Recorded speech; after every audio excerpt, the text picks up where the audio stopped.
کیا آپ غزل و غزلات کی کتاب کا خلاصہ پیش کر سکتے ہیں؟ غزل و غزلات کی ساری کتاب کس چیز کے بارے میں ہے؟ مصنف غزل و غزلات کی کتاب کے پہلے باب کی پہلی آیت کے مطابق اس کتاب کو سلیمان نے قلم بند کیا تھا۔ یہ سلیمان کی طرف سے لکھے گئے 1005 گیتوں میں سے ایک گیت ہے۔ پہلا سرا 3-4 باب 32 آیت۔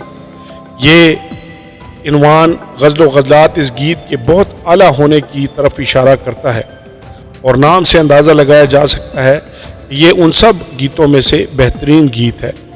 سن تحریر: سلیمان نے اس کتاب کو غالباً اپنے دور حکومت کے ابتدائی حصے میں لکھا تھا۔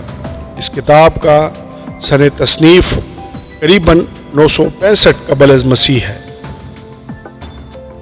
تحریر کا مقصد: غزل و غزلات ایک ترنم کے ساتھ گائی جانے والی نظم ہے جو کہ ایک شوہر اور بیوی کے مابین محبت کی خوبیوں کو سراہنے کے لیے لکھی گئی۔ یہ نظم شادی کو خدا کے خاص منصوبے کے طور پر پیش کرتی ہے۔ ایک مرد اور عورت نکاح کے بندھن میں بندھنے کے بعد روحانی، جذباتی اور جسمانی طور پر باہم محبت کرنے کے لیے ایک دوسرے کے ساتھ رہتے ہیں۔ اس کتاب میں دو انتہاؤں ترک دنیا، تمام خوشیوں سے انکار اور نظریہ لذتیت، صرف خوشی کی تلاش کے درمیان مقابلے اور جنگ کو پیش کیا گیا ہے۔ غزل و غزلات کی کتاب میں شادی، چاہت، عزم اور خوشی کا نمونہ پیش کیا گیا ہے۔ کلیدی آیات: غزل و غزلات 2 باب 7 آیت، 3 باب 5 آیت، 8 باب 4 آیت کہ تم میرے پیارے کو نہ جگاؤ، نہ اٹھاؤ جب تک کہ وہ اٹھنا نہ چاہے۔ غزل و غزلات 5 باب 1 آیت: اے دوستو کھاؤ پیو ہاں اے عزیزو خوب جی بھر کے پیو۔ غزل و غزلات 8 باب 6 سے 7 آیات: نگین کی مانند مجھے اپنے دل میں لگا کر رکھ اور تعویذ کی مانند اپنے بازو پر، کیونکہ عشق موت کی مانند زبردست ہے اور غیرت پاتال سے بے مروت ہے۔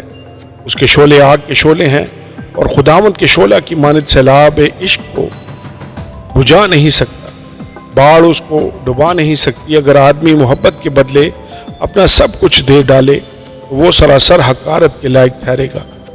مختصر خلاصہ: یہ نظم ایک شوہر، بادشاہ اور اس کے بیوی شولمیت کے مابین مکالمے کی صورت میں ہے۔ ہم اس کتاب کو 3 حصوں میں تقسیم کر سکتے ہیں۔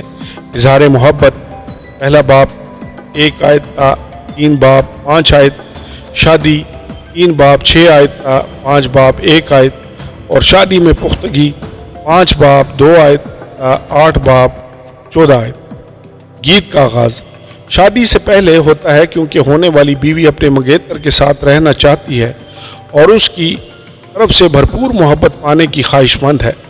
تاہم وہ یہ نصیحت کرتی ہے کہ محبت کو وقت کے ساتھ ساتھ خود بخود پروان چڑھنے دیا جانا چاہیے۔ شولمیت اپنی ظاہری شکل و صورت کے حوالے سے کسی حد تک تحفظات کا شکار ہے اور اس احساس کمتری پر قابو پانے میں مدد کرنے کے لیے بادشاہ اس کی خوبصورتی کی خوب تعریف کرتا ہے۔ شولمیت ایک خواب دیکھتی ہے جس میں وہ سلیمان بادشاہ کو کھو دیتی ہے اور اسے پھر پورے شہر میں تلاش کرتی ہے۔ شہر میں پہرے داروں کی مدد سے وہ اپنے محبوب کو ڈھونڈ لیتی ہے اور اسے پکڑ کر ایک محفوظ جگہ لے جاتی ہے۔ نیند سے جاگنے پر وہ ایک بار پھر حکم اطمینائی دہراتی ہے کہ اس کے پیارے کو جگایا نہ جائے۔ شادی کی رات شوہر ایک بار پھر اپنی بیوی کی خوبصورتی کی تعریف کرتا ہے اور بیوی انتہائی علامتی زبان میں اپنے شریک حیات کو اس باہمی محبت میں شامل ہونے کی دعوت دیتی ہے جو وہ اس کو پیش کر رہی ہوتی ہے۔